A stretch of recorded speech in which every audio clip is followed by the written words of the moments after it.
Angles খুব বিখ্যাত কথা বলেছিলেন যে পেটি বুর্জোয়ারা বলছেন কোন যুদ্ধে জয়লাভের পরে যখন বিয়ারখানায় আনন্দের সীমা থাকে না, ওই সময়টুকু ছাড়া পেটি বুর্জোয়াকে আর কখনো বিশ্বাস করা যায় না। সে দেখতে চায় কোন পক্ষ জয়লাভ করবে, কোন পক্ষ জিততে পারে।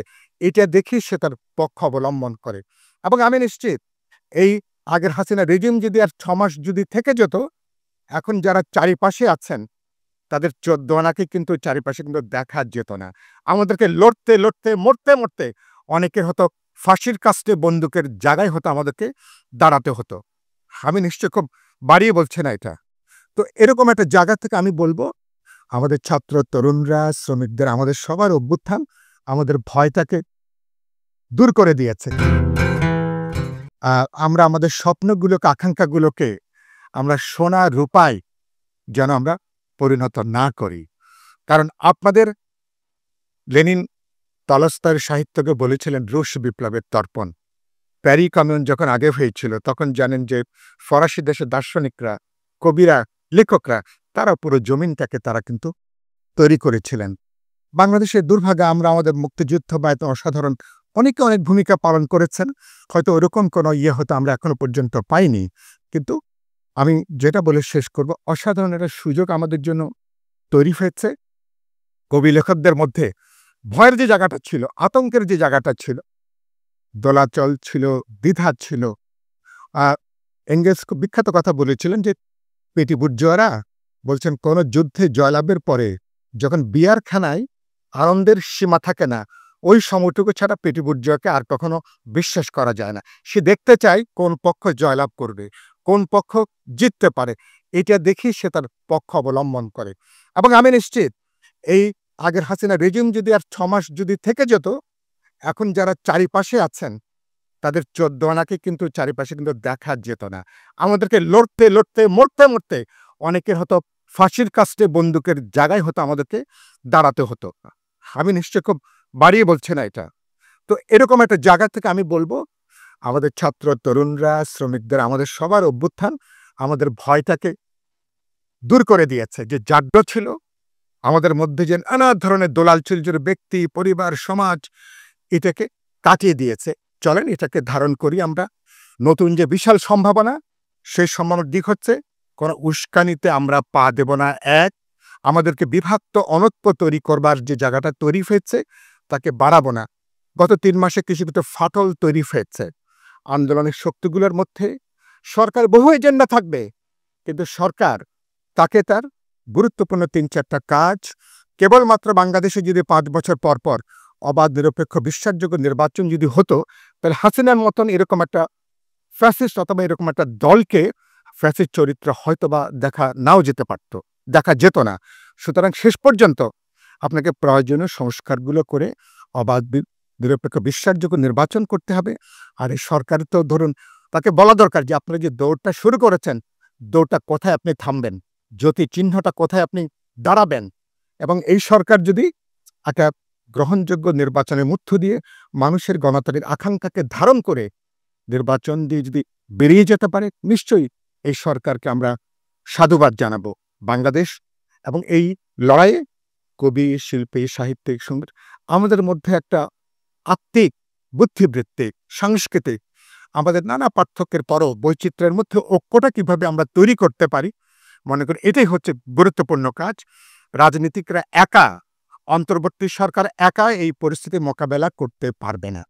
আপনারা যারা চিন্তার জগতে, মনন জগতে, বুদ্ধিবৃত্তিক জগতে যারা আপনার অসাধারণ ভূমিকা পালন করছেন, চলেন আমরা আমাদের, এটা একটা সম্মিলিত একটা অর্কেস্ট্রার মতন। এই অর্কেস্ট্রাটা যদি আমরা জুথবদ্ধ করতে পারি, আমি বিশ্বাস করি এবারকার ১৯৭১ যেভাবে আমাদের স্বপ্ন দুঃস্বপ্নে পরিণত হয়েছিল, ৯০ আমরা যখন একসাথে ছিলাম এই নবছরে, আমার বন্ধু আবিদ সাইদ খান সহ এখানে অনেকে এখানে আছেন, সে আশা যেন হতাশায় পরিণত না হয়। এবার আমরা অঙ্গীকারবদ্ধ, পুরনো ফ্যাসিস্ট জমানায় ফিরে যাবার কোনো সুযোগ নেই। আমরা রাষ্ট্র, সমাজ, সংবিধান, এর একটা গণতান্ত্রিক পুনর্গঠনের মধ্য দিয়ে বাংলাদেশ সামনে হাঁটবে। এবং সেই লড়াইয়ে আমরা আপনাদের সাথে কাঁধে কাঁধ মিলিয়ে, পায়ে পা মিলিয়ে আমরা কিন্তু চলতে চাই। আমাদের এই গণ অভ্যুত্থানের নায়ক কে? এটা মাস্টার মাইন্ডও না, এটা ইমাকুলেটলি প্ল্যান্ডও না, এটা কোনো ব্যক্তি বা একটা গোষ্ঠী এইভাবে চিহ্নিত করতে পারে না। বছরের পর বছর 15 বছর থেকে যে সংগ্রাম হয়েছে সেইটাই পটভূমি রচনা করেছে। এবং কোটা ইস্যুতে এটা আউটবাস্টার হয়েছে। কোটা ইস্যুতে না হলে আমি নিশ্চিত বলতে পারি আরেকটা কোনো ইস্যু 2 দিন পরে আসতো, সেইখানে আউটবাস্টার হতো। কারণ বারুদের মতো মানুষের ক্ষোভ মনের ভেতরে জমেছিল, একটা স্ফুলিঙ্গের অপেক্ষায় ছিল। শুধু আসল নায়ক হলো জনগণ, ছাত্র জনতা। এইটা আমরা ভুলে যাই। কেউ কেউ বলছে সংস্কার শেষ না করে আমরা যাব না, এবং জাতির জন্য এটাই হলো শেষ সুযোগ, সবকিছু সংস্কার করে পরিষ্কার করে ফেলতে হবে। যারা এই কথা বলে, বিনয় শুনান বলতে চাই, তারা জনতার শক্তির উপরে ইমানদার নয়, বিশ্বাস রাখতে চায়, পারে না। আমি যদি ফ্যাসিস্ট স্বৈরাচারী ব্যবস্থা পরিবর্তন করে প্রকৃত গণতান্ত্রিক ব্যবস্থা চালু করি, 10 বছর পরে দেশ দুনিয়ার বদল হলে নতুন সংস্কার লাগবে না? 20 বছর পরে লাগবে, 30 বছর পরে লাগবে। আওয়ামী লীগ থিওরি দিয়েছিল উন্নয়নের জন্য স্থিতিশীলতা, স্থিতিশীলতার জন্য সরকারের ধারাবাহিকতা, এবং সেটাই স্লোগান ছিল। চিরদিন দরকার শেখ হাসিনার সরকার, চিরদিন দরকার আওয়ামী লীগের সরকার। তা আপনারা যে কথা বলছেন, এটা অর্থ তো দাঁড়ায় চিরদিন দরকার সংস্কার মার্কা সরকার। তাহলে আপনারা চিরদিন ক্ষমতায় থাকার কথা কি ভাবছেন? জনগণের উপর বিশ্বাস রাখেন, তারা সংস্কার করবে প্রয়োজনীয়, সেই পরিবেশটাকে তৈরি করে দেন। সেই পরিবেশটা তৈরি করে দেন। মুক্তিযুদ্ধের পর 16 ডিসেম্বর বললাম 16 ডিভিশন, সবাই ব্যস্ত হয়ে গেল, জাহানাদার বাহিনী চলে গেছে, আমরা সরকার গঠন করে ফেলেছি।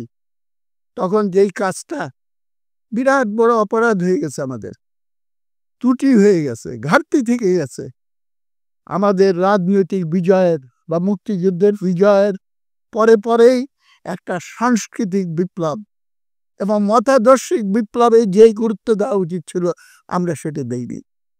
আওয়ামী লীগের তো দেওয়ার প্রশ্নই নাই, আমরা বামপন্থীরাও একটু একটু চেষ্টা করেছি, কিন্তু সেটা যতটা গুরুত্ব দেওয়ার দরকার ছিল সেটা কিন্তু আমরা দিইনি। একটা গণ অভ্যুত্থানের সময় আমি 69-এও ছিলাম, একবারে ফরওয়ার্ডে খেলেছি। এরশাদ বিরোধী গণ অভ্যুত্থানে ছিলাম, মুক্তিযুদ্ধে তো ছিলামই, এই গণ অভ্যুত্থানে আমি ছিলাম। গণ অভ্যুত্থানকে চিহ্নিত করি কিভাবে? যখন দেখা যায় যে চেতনায় সবচেয়ে পিছিয়ে পড়া মানুষটাও সামনে চলে আসছে, এটা একটা লক্ষণ। আরেকটা লক্ষণ, নেতৃত্ব বলছে 10 হাত আগাও, পাবলিক 20 হাত আগায় যাচ্ছে। আপনাকে নির্দেশকে অতিক্রম করে তাদের সংগ্রামের আকাঙ্ক্ষার প্রতিফলন, এইটা দিয়ে আমরা বুঝতে পারি যে আন্দোলন উদীয়মান, অগ্রসরমান। তৃতীয় আরেকটা সবচেয়ে গুরুত্বপূর্ণ, সেইটা হলো যেই লোকটাকে মনে হতো হাবা গোবা, কিছুই বুঝে না, দেখবেন তার ভেতরে অসাধারণ সৃজনশীলতা এবং সৃষ্টির উল্লাস, উচ্ছ্বাস তার ভেতর দিয়ে প্রকাশিত হচ্ছে। আপনি দেখেন নাই? আমার মনে হয় সবাই এগ্রি করবেন। ছোট ছোট ছেলে মেয়ে স্কুলের কলেজের বের হয়ে আসছে, গ্রাফিটি আঁকতেছে, আর বলতেছে যে আঙ্কেল আপনার কাছে কি বাংলাদেশে ফ্ল্যাগ আছে? আমি যে কেন, যে মিছিলে যাব। তার ভেতরে কিভাবে সে দেশের জন্য কন্ট্রিবিউট করবে এইটা ভাবতেছে। আমাদের এই অর্জন কেউ কেড়ে নিতে পারবে না, কিন্তু আশঙ্কা হয় এই অর্জনকে অগ্রসর যদি আমি না করি তাহলে বিপদগামী হবে। চট্টগ্রামের ঘটনার কথা অনেকে বলেছে, এইটা যেমন সত্য, এবং সেই আশঙ্কায় আমাদের সমস্ত অর্জন ডুবিয়ে দিতে পারে, কিন্তু এটাও সত্য চট্টগ্রামের ঘটনায় যেমন আজকে যে আলোচনায় আমরা মিলিত হয়েছি যে বিষয়গুলো নিয়ে, এইটাও একইভাবে সত্য। এখন এই দানবের এজেন্ডা জিতবে নাকি মানবের এজেন্ডা জিতবে, এই কম্পিটিশনে আপনাদের সক্রিয় সমর্থন আমি আশা করছি, এবং সচেতনভাবে এই ভূমিকাটা আমাদের পালন করতে হবে। কেননা শাসকরা আমাদেরকে শিখিয়েছিল, আমাদেরকে না, তার সাঙ্গপাঙ্গ পুরা রাষ্ট্রযন্ত্রকে, তার দল এবং অঙ্গ দলকে বুঝিয়েছিল উন্নয়ন দরকার, স্থিতিশীলতা দরকার, এবং সেই জন্য সরকারের ধারাবাহিকতা দরকার। চিরদিন দরকার আওয়ামী লীগের সরকার। তা মানুষকে হত্যা করে হলেও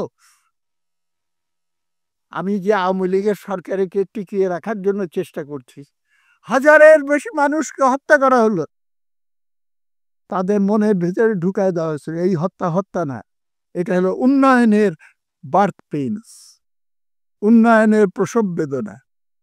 এই কথাটা বলে তাদের কনভিন্স করে ফেলা হয়েছে এবং তাদেরকে দানবে পরিণত করা হয়েছে, এবং সেইখানে সুবিধা দিয়ে ভয় দেখায় নানা ইয়ের ভেতর দিয়ে করেছে।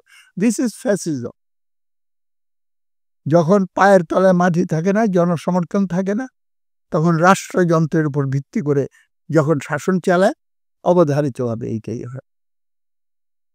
এবং এই প্রক্রিয়ার ভেতর দিয়ে কিন্তু আমরা দেখলাম তখন কাউন্টার হিগেমনি তৈরি করার জন্য চেষ্টা হয়েছে, হয় নাই আমি এটা বলবো না, আরো শক্ত হলে ভালো হইতো। এবং লোভ একদিকে, আরেকদিকে ভীতি প্রদর্শন, এই দুইটা দিয়ে তারা ফার্স্ট ক্যাপচার করেছে কিন্তু আমাদের মিডিয়া।